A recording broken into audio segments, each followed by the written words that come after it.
Góðan daginn og til hamingju með daginn, kæri vinir og eigendur íslenska fjárhundsins.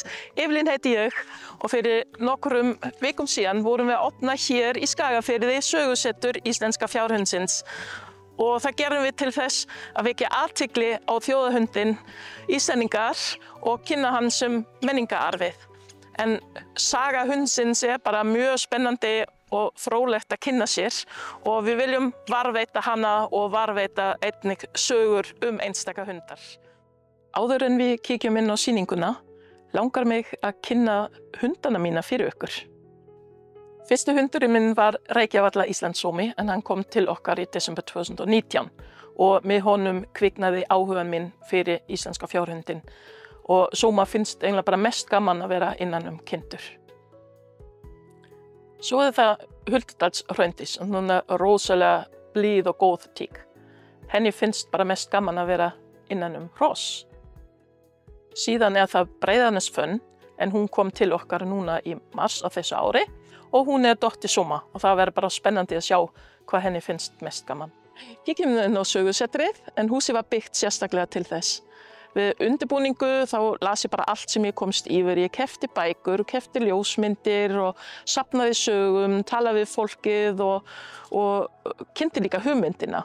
En þetta var rosalega mikið vinna, en þetta var líka sérstaklega mikið gaman. Þessi tímalína hér, hún eiginlega inngangur inn í sýninguna. Og kjarning sýningarinnar eru þessi upplýsingaspjöld hér, þar sem ég var að taka saman efni sögu hundsins alveg frá landnámi í 20. öld.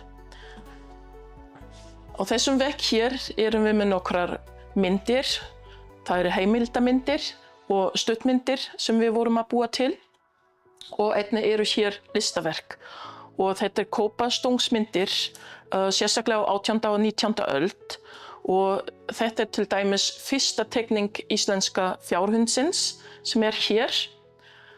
Og uppáhaldsmyndin mín mynd frá 1842 eftir August Meyer. Og færum okkur inn hér í þetta horn og þar kynnum við útlit hundsins. Og hér hægt að skoða hundinn í nærmynd, skoðum feldinn, eyrun og augað.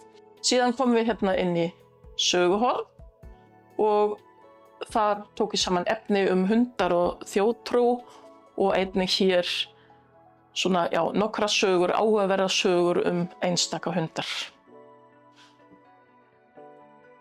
Hér í þessum skáp eru eiginlega mestu gersemi bækur sem ég hef safnað og keypt, frímerki og póstkort og ýmislegt annað. Það kannski alveg þess virði í dag að sýna ykkur bókin eftir Mark Watson, The Iceland Dog, fyrst að við erum að halda upp á afmælisdaginn hans í dag. Hún eiginlega mesta heimild sem hægt að finna, en hún var ekki gefið út aftur nema heldur tvisvar. Svo einnig hér þessi bók sem mikið uppáhaldi hjá mér, Lýsing Íslands eftir Þorvald Þorvaldsson. Og ferðabók Eggerts Ólafssonar og Bjarna Pálssonar.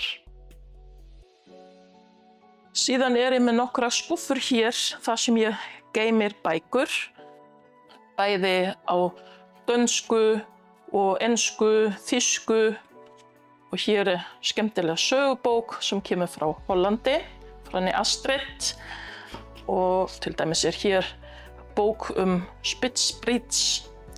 Hér uppáhaldsbókin minn eftir August Meyer, Íslandsmyndir, sem alveg frábært að fletta í gegn og hundurinn sem á veggnum hérna hjá mér listaverkið. Hann kemur fyrir hérna á nokkrum myndum, til dæmis þessi mynd hér, hún var gefin út sem frímerki.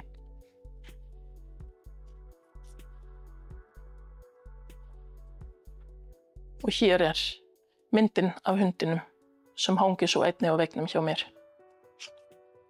Aðvendan, náttúrulega mjög kunnug bók fyrir Íslendingar en líka víða heiminn. En það sagt sögu fjallabensa og ásamt forysturhrútnum og fjárhundinum Leo. Og ef að þið hafið tækifæri að lesa þessa bók þvert Grænland, þá er hann rosalega áhugavert. Og svolítið sorgleg saga kannski íslenska fjárhundinn Glóa sem fór í leiðangur til Grænlands. Ég verð náttúrulega að sýna þessi bók líka sem flestum kunnug íslenski fjárhundurinn eftir Gísla Páls frá Hofi sem var gefið út 1999 og er í raun eina íslenska bók íslenska fjárhundinn. Hérna erum við til dæmis með sómapeysuna og við vorum að láta útbúa póka með logoinu og einnig erum við með til sölu svona nokkur listaverk.